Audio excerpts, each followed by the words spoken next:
Ethan Miller woke up every morning before the sun, packing lunches with one hand while tying his daughter Lily's shoelaces with the other.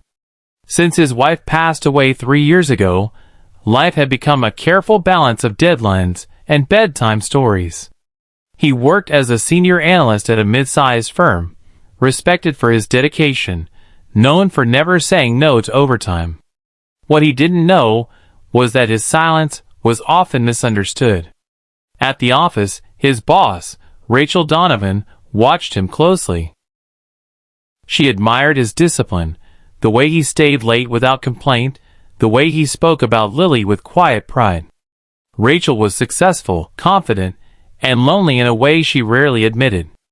Her hints were subtle at first, lingering conversations after meetings, invitations to grab coffee that Ethan politely declined, assuming she was just being kind. Ethan's world was simple. Work hard. Go home. Be a good father. When Rachel complimented his shirt or asked personal questions, he answered briefly and returned to his screen. To him, boundaries mattered. To her, his indifference felt like a challenge, maybe even rejection. And rejection, for someone used to control, slowly turned into frustration. Things began to change when projects piled up on Ethan's desk without explanation. Deadlines became unreasonable. Feedback grew colder. Rachel's smiles disappeared, replaced by clipped emails and silent stares during meetings. Ethan blamed himself, thinking maybe grief had made him slower, less sharp. He pushed harder, sleeping less, telling Lily that Daddy was just tired. One rainy evening, as Ethan tucked Lily into bed, there was a sudden knock at the door. Sharp. Insistent. He opened it to find Rachel standing there, soaked, eyes blazing. The hallway light flickered as she stepped inside without waiting for an invitation. "We need to talk," she said, her voice trembling between anger and something else. Ethan offered her a towel, confused and uncomfortable. She refused, pacing his small living room, taking in the toys on the floor, the framed photo of Lily and her late mother. "You pretend not to see it," she snapped. "All those hints, all those chances I gave you." Ethan stared stunned. "Rachel, I don't understand," he said honestly. Her face hardened. "Don't lie to me. You knew exactly what I wanted." She stepped closer, lowering her voice. "And you chose to ignore me." Ethan finally spoke up, his voice calm but firm. "I respected you. You're my boss. And my life is my daughter. Nothing else." That was when Rachel exploded. "You think you're better than me?"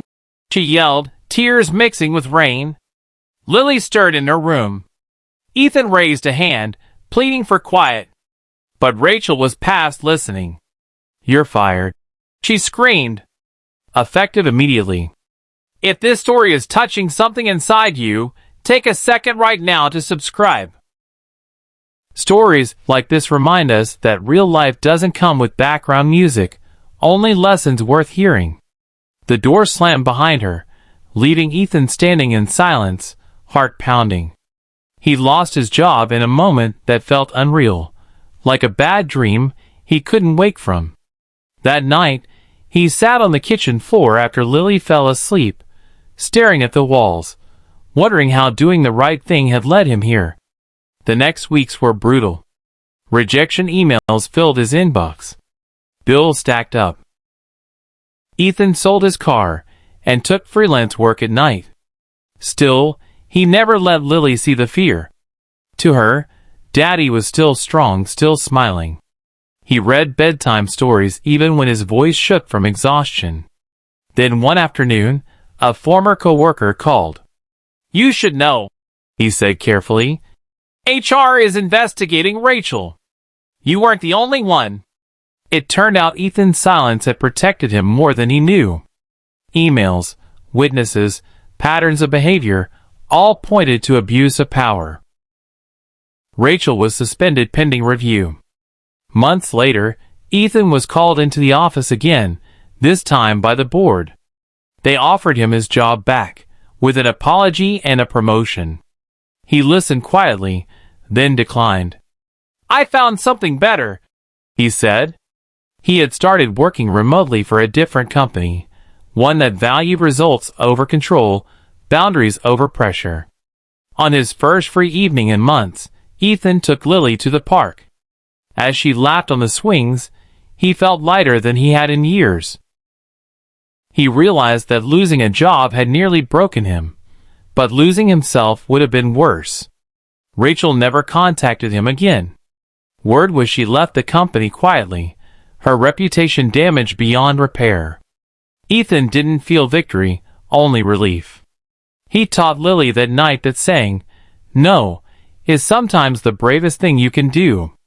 Life didn't become easier overnight, but it became honest. Ethan learned that respect isn't about pleasing people in power, and kindness doesn't mean silence. Standing firm may cost you comfort, but it saves your soul. And the lesson stayed with him.